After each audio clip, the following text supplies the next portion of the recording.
పాప భీతి లేని పామరత్వంబు బట్టి దైవప్రీతి లేని దారి బట్టి మానవత అణిగే మానవుల యందు విశ్వశాంతికి ఇదే విప్లవంబు said Bhagwan in his Telugu poem, self-composed one, that due to the lack of fear of sin and due to lack of devotion towards God and due to ever declining humanity in the human societies, all the problems in the world are happening. The peace is being destroyed because of these three main reasons. One, that people do not love God. Because they do not love God, they do not fear sin. Because when we love somebody, we do not want to do anything that hurts them.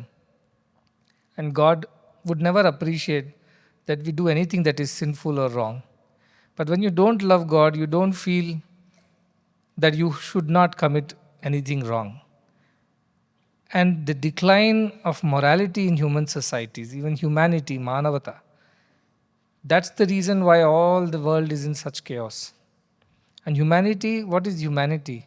To behave like humans is humanity. And what is to behave like humans? To be kind and considerate to each other, to give space and opportunity to each other, not deny others their rights and their privileges, to live a simple, compassionate, a life of concern and kindness is humanity. But when these three things don't happen, that's when there is no peace in the world. For a person who is born in a poor, underprivileged families and societies, who do not have access to basic things like education or health, what kind of love for God, what kind of fear of sin can you expect from them? What kind of humanity can you expect when you yourself have no food to eat? You will snatch it from somebody else. You will steal it from somebody else. You will rob somebody to get that because you also need to survive. And that is how criminals and antisocial elements are born. When they do not get everything that they also deserve, they also need, they have left with no choice but to steal it from somebody else because survival instincts kick in. And that is the reason why most of these countries where there is absolute poverty, people take to these wrong paths. So can you truly blame them for what they become? Not really, according to me. You have to only blame ourselves, those who have more than them, that we haven't shown any humanity and kindness towards them. And therefore we haven't shared what we had because we don't love God. If we love God, then we will serve God. And the best way to love God and serve God is to love all and serve all. So we do not do that, then we do not have this kind of society. I have traveled around the world, and one hobby of mine is during the travels, I do look around and look at those pockets where there are poorer people living, the underprivileged living, there are children on the street or youths who are just wasting away their time. I keep learning about many of these countries and their what we call as underbelly, where these things do happen in behind those glazed huge tall skyscrapers. Dubai is being one example. I was passing through the Dubai city, and on one side they were showing all the fancy thing, skyscrapers and Burj Khalifa and God knows how many buildings there.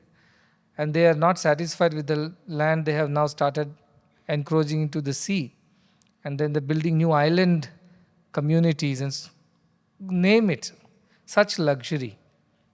Other side of Dubai, where workers from countries, poorer countries like Nepal, India, Bangladesh, Pakistan come and work in such terrible conditions where there is one bed and three people occupy it because they work in shifts. So one goes to work, the other comes and sleeps.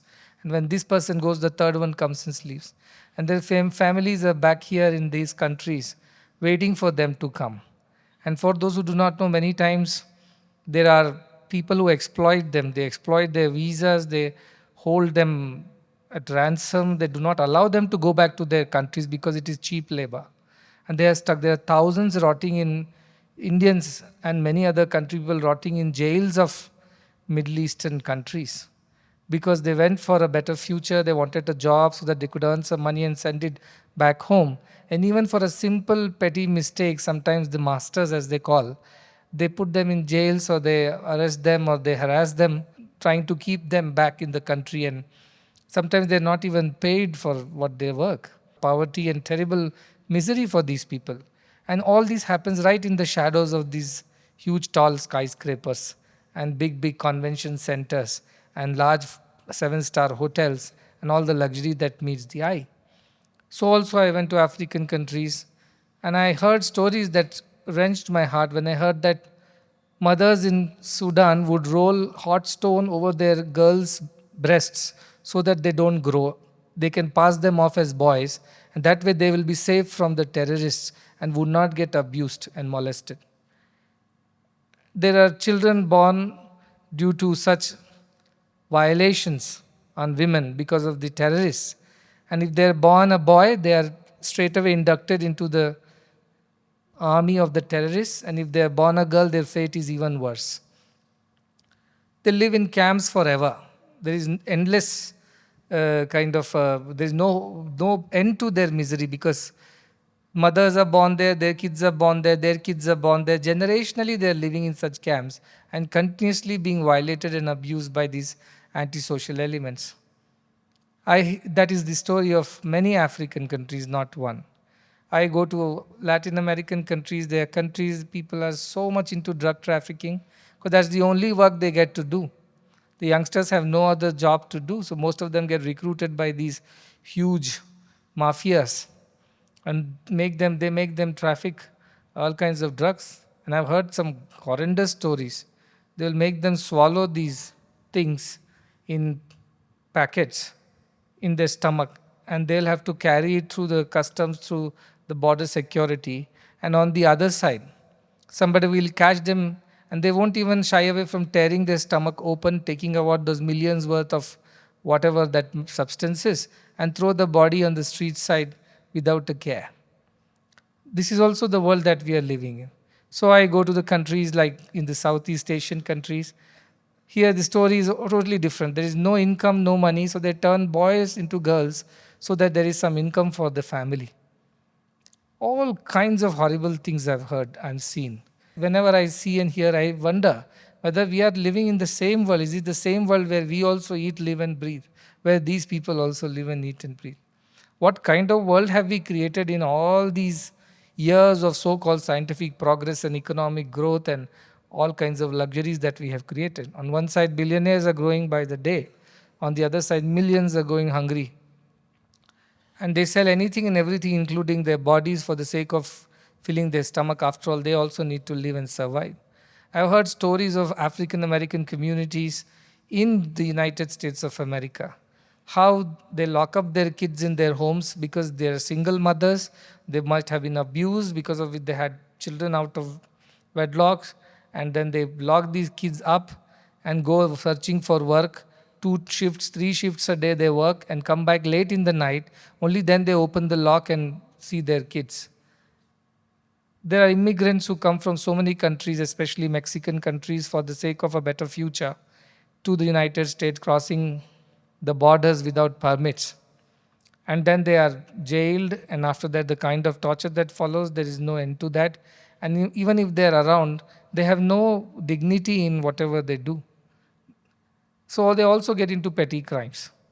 So in India, when you think of the amount of poverty that still exists, though we have seemingly risen from the very bad situation to better situation now.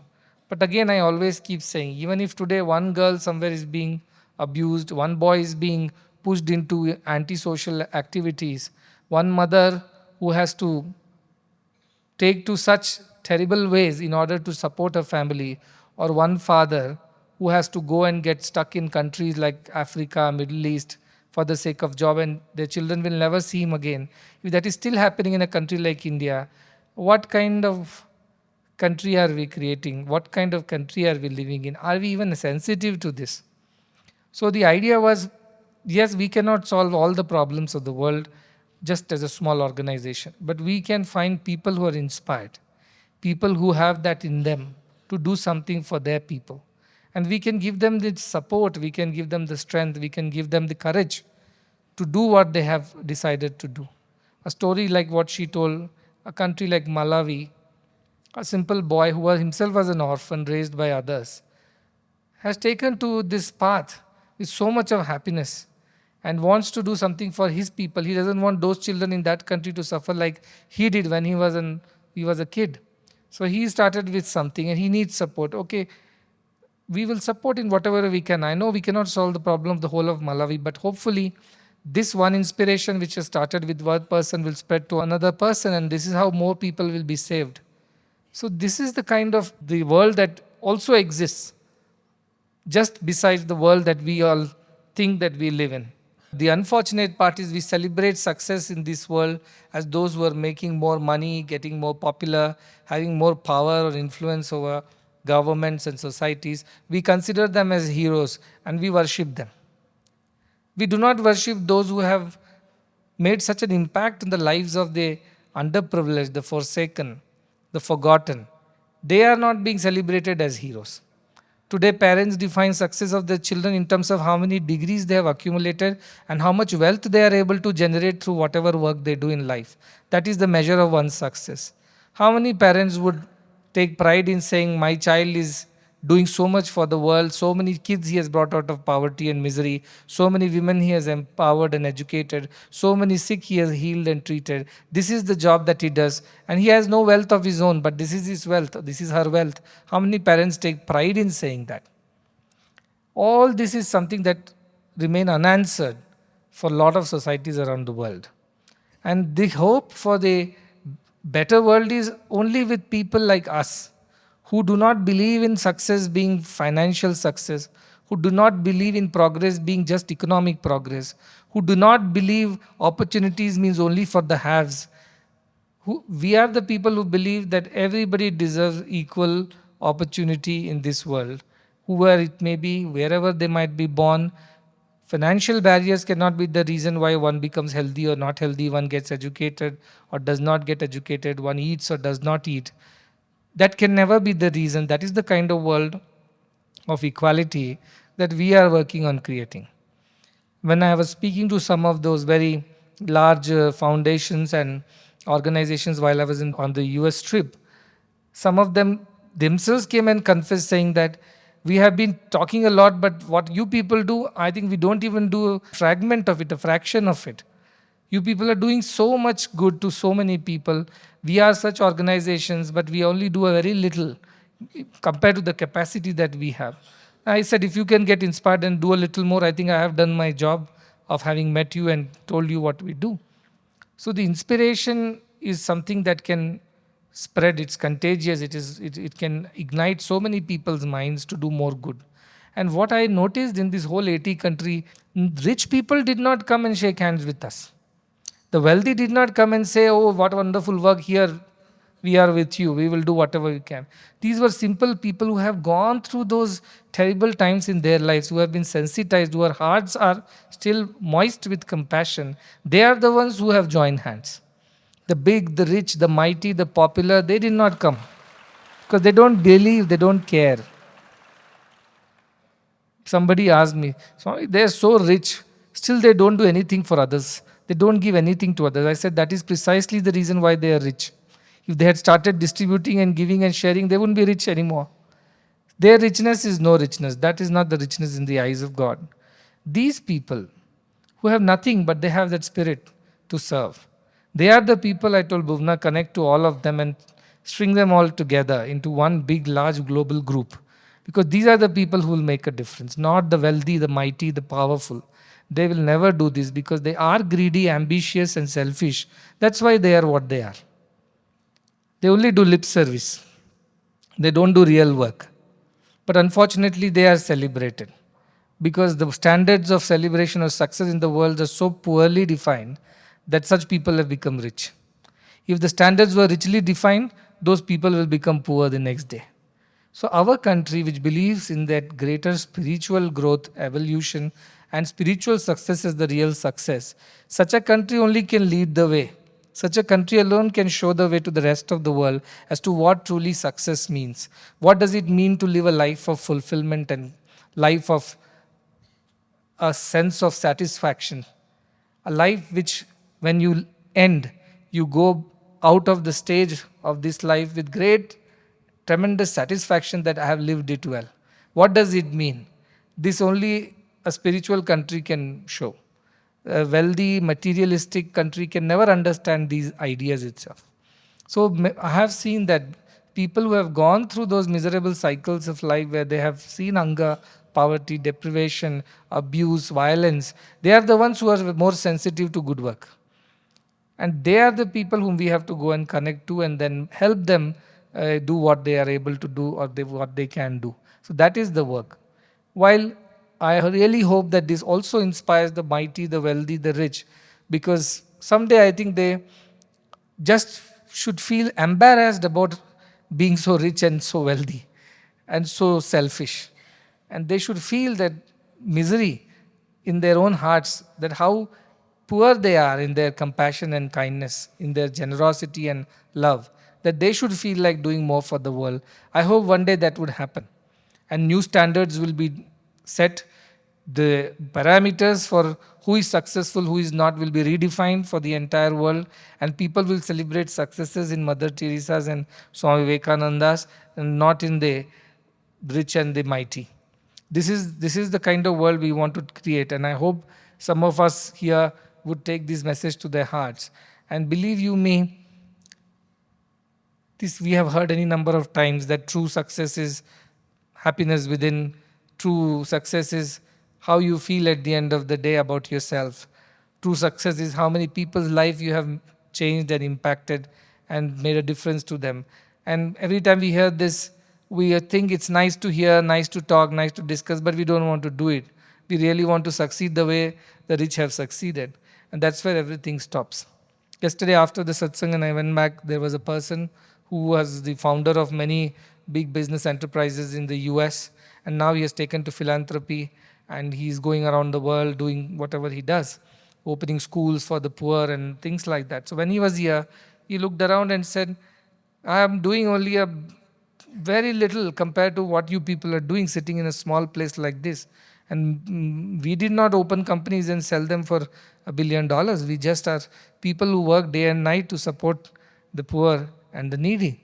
And he was very impressed. And he started telling me a story of how he was talking to some kids in Mumbai who were from simple backgrounds. And one of the girl who was 9-year-old, when he asked, what do you want to do when you grow up? She said, I want to become a doctor. And he joked saying, oh, you want to make a lot of money? She said, no, I want to serve the people who are on the streets, who do not have access to health. This precisely must have been the reaction in the hall there too, that a 9-year-old girl is saying such things. And then he asked another girl who was next to her, what would you do? She said, I want to become an engineer. That's very good. What do you want to build? She said, I will build hospitals for the other girl to become a doctor and serve in. And obviously, when he heard such answers, which you won't hear mostly, he himself confessed, in my country, I won't hear such things. It's in India, at least people are still talking things like that. But then I put a cross question saying that, how would you ensure that this inspiration in that 9-year-old girl will remain till she becomes 19? How you'll ensure that this inspiration in that 10-year-old girl will remain till she becomes 20? Because somewhere on the way, they may lose the inspiration because of the onslaught of societal pressures of success and money making and ambition. And tomorrow she may not speak the same language when you meet her 10 years down the line. She might really be a doctor making a lot of money in a corporate hospital for all you know. How will you ensure that? How will you ensure that this inspiration doesn't die down over the next 10 years of her journey in life? What are we doing about it? Because children are born pure, innocent. When they look at misery of others, they feel miserable. This is natural to children. Compassion is a natural response of children to everything. But as they grow into adults and all the worldliness gets inside them, they look around, peer pressure, parental pressure, societal pressure, then they forget the reason for which they are born. Then they also go the same way as many, many others, becoming selfish and doing what they want. So I asked him the question, how will you ensure that that 9-year-old will remain this way till she becomes 19 and actually follows through whatever she said? No answers. Nobody knows. So it's good to hear such nice stories, but I do not know how many of these children really would translate their so-called dream at the age of 9 into a reality at the age of 19. I do not know. But he said, now you have a medical college. I told, please tell her about our medical college. At least her parents won't be under pressure that this girl, we spend so much money on her, and what she does is picks up people from the street and treats them for free. At least parents won't feel the pressure. So all I'm trying to say is that yes, children are nice and kind, but at the end of it, if their innocence is not protected by a bigger ecosystem where they can live and pursue their vision of doing good to the world, it will all die down in some point in time. So this institution, I mentioned to him that this is what we do. We take children, we pick them up from streets and slums and poorer areas, put them in a system, and see to that that flame of inspiration remains alive. In fact, it grows and it is fueled every day through inspiration. One day it becomes a fire. Until then, we don't leave the children. We give them the opportunity, the platform, and the whatever skill sets, resources that they need to become what they have decided to become. Otherwise, most of the children in this room, just go back and look at your own childhood. How many of us have not told such things to others when they asked us?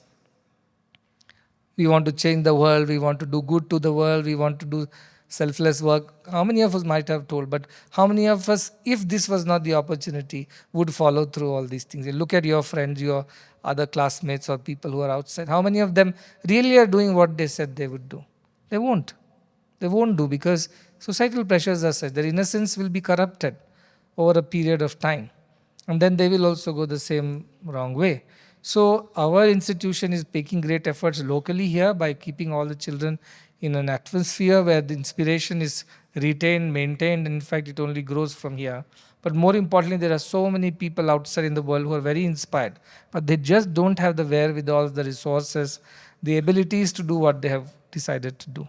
I'm not saying that by serving 2,200 children, a Malawian will make a huge difference to the country of Malawi. No, but he's going to make a difference to that child's life. And once that child grows up into a bigger man or a woman, in his capacity or her capacity, like the one from Burkina Faso, would remember what he or she had gone through in the childhood and how she or he was given protection through all these other institutions and people. And hopefully that will translate into gratitude, and that gratitude will spill over as good to the society. So doing this is the real mission. Why we are going to different countries? Not to blow our own trumpet.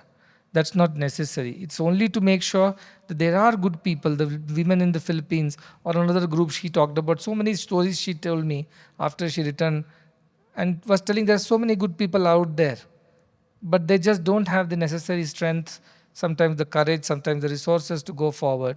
And if we join hands and we bring them all together as one group, I think that strength, Sanghav Shakti Kali Yuge, they say. In these times, the only strength is the strength of unity, it's the strength of a group, Sangha. And that is what Buddha also says, Sangam Sharanam Gacchami. He told his disciples, join this Sangha, the group, because only then we will be able to withstand these onslaughts of selfishness and terrible societal pressures. So that is the work, that is why we are spreading to so many countries. And wherever there is an inspired person who wants to do good, please contact us. We will try to do whatever we can in our capacity to support you to do good, to do whatever good you are already doing, and to improve or increase from there. But all these will remain on the paper if our people right here, our students, boys and girls, do not follow it in their lives. And that day I was with a foundation in the Bangalore. They asked me, you're giving everything like this and on a platter to everybody. Do they even realize the value of it? What if the government schemes which are given free and nobody cares? Likewise, if these kids also become ungrateful and do not care about how much work you do, and they do not care about the donations we are making to your institutions, what is your recipe or whatever, what is your secret, or to make sure that these people will follow through these visions and they will follow whatever you said? He asked me this question. I told him, to be very honest, I don't believe that 100% of them will follow this. There will be some selfish people, self-centered people who will use the system for their advantage, who will tell stories of misery and melt our hearts and take advantage of our goodness and gullibility and kindness. but at the end they will do their own thing. I know there will be a few. I told him very frankly, I don't want to give you a very utopian answer that everything is perfect here and everybody is so selfless. Maybe there will be some selfish people who just come here for a job, just to get an education. They behave as long as they get that, and then they, once they are done with it, the use and throw culture, they will run away. This will happen. But then I said this will happen only in a very few people. Probably a few percentage of all our students would behave this way. But I have a tremendous trust that large number of them will not be like this. They won't backstab us, they won't cheat us, they won't be selfish. This is my confidence. I think he appreciated the answer, that I am not living in a euphoric world where I think everything will be perfect. 100% of students will become, perfectly symbols of sacrifice and service. Probably it won't. And he appreciated that, saying that that's okay. Same thing he asked about patients. So many people come. How many are grateful for whatever you do for them? Are they really realizing the value of what you're doing? I said, I do not know. Probably 80-85% come from very poor backgrounds. Some of them come from decent backgrounds too. They just take advantage of our free system and use it for their advantage. But at the same time, I can't throw the baby along with the bathwater. For the sake of those few ungrateful patients, I cannot stop the work for the remaining who really are needy and deserving. This is the way of life. So he was very appreciative. He said that this is a very practical answer. You are not just giving me some kind of a idealistic, unrealistic answer, but you're giving me a practical, real answer. That yes, a part of this will go not the way we want, but most of them will go the right way. That is the confidence with which we are working. So when I see these people around the world, simple people, they are not rich, they are not mighty, they are not wealthy, they are not powerful. They are simple-hearted, good-hearted people who want to do good to their people in their own communities. I feel very inspired. I feel very motivated to do something for them. I've heard stories, and I cannot even tell you such stories, some horrible stories. These are horror stories from places like Taliban, that is Afghanistan, places like Syria and Sudan. These stories are heart-wrenching. You can't even tell it to others. Such misery. And this is all be happening right here as we eat and sleep and do our thing. One part of the world is going through this. One brother or sister of ours right now here is going through whatever misery they're going through. So I think that yes, we cannot solve all the problems of the world, but we can start solving from somewhere. We have to begin somewhere. Just looking at the size of the things, if we just sit back and say, oh, it's impossible, so let's not even try, that's not the way. We must do whatever is possible in our might, in our capacity, and who knows what happens after that. So that is the reason why Bhuvana was told to go around the world and meet the right kind of people, inspire them to join hands. And what she told is, those people get inspired when they look at what we are doing. They said, this, again, a person who was very, very, very big man, he simply looked at the whole thing. This is pure compassion. This was his comment. This is compassion. This is compassion, which is working here. So people have seen us and understood us in different ways. But those who have that in them, that spark, the moment they come across an institution like ours, that spark, is fanned and fueled, and that turns into a flame and a fire very soon. So this is the inspiration that we are spreading, and I'm very happy that task is big, going to so many countries, in foreign countries. Some are very unsafe also, and some are not easy to go to. But these people, our team, Bhuvana, of course, in the front, but a lot of people in the background are continuously working, connecting. The whole team works day and night. I just wanted to highlight that global outreach team's efforts to reach out to so many countries, doing so much of work. These are young boys and girls. Some of them are our institution students, interns. And you'll see many of these inspired people next year during the 100-day celebrations will come from around the world. And I tell you, you have to get inspired by them, because they did not have a Sai Baba to guide them. They did not get some free bees like all of us. They did not get even all these other social protection mechanisms from their governments or societies. Many of them have undergone tremendous amount of abuse and violence, yet their spirit never died. In fact, it only strengthened them to make sure that another person should not go through the fate that they have undergone. That is such an inspiration. And that is what I want to highlight next year when they come. You'll hear stories from every of these countries. Of course, the celebration part is to celebrate our culture, commonality, the universality of human principles and values that we all are bonded by. But more importantly, you'll also hear these inspirational stories of what they do in their own countries.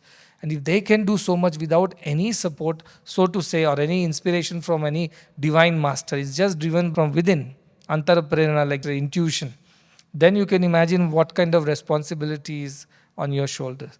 So when I hear our students sometimes ask me for selfish things, I feel terrible. They have still not understood what they're here for. Maybe you came here for your personal gains and benefits, and maybe to make your lives better or your parents' lives better. Fine, do that. I'm not saying don't do that. But please just don't do just that. Do more than that, is what I'm saying. Make your lives better, your parents' lives better, but alongside make sure that you don't just stop there. Whatever you do, it goes and benefits hundreds and thousands and millions of people, and each one of us is capable of that. So that is the clarion call of this mission: do good to as many people in as many ways as possible. And this is here to support you. And even today, from this platform, I would tell, if you come across good people who have that in them to do selfless good. Many people appear to be doing good, but that's a selfish good, mostly to self promote themselves. Don't get those people. But if you find people who are really kind hearted, selfless, and absolutely committed, please connect them to this team so that they can also be helped. And in turn, we can learn from them. And that is how we can help more and more people around the world. And I hope someday, if not in our lifetime, at least in a couple of lifetimes, the world would definitely look better than what it is today. Be sensitive to this idea that you are here for a greater cause than just getting yourself out of misery and poverty and getting your family out of difficulties. No, world is a family, and everybody's welfare is our concern. As long as we work selflessly and with commitment towards that, definitely there is a hope for the future beyond all the conflicts and chaos and the wars and religious issues and name it. There is a possibility, a ray of hope, a silver lining to this dark cloud, which is in our mission, which is trying to do good to all the people in the world. May you all become foot soldiers in this great mission. Tomorrow you lead this in different countries, in different geographies, in your own way. With these words of my appeal as well as blessings, I conclude.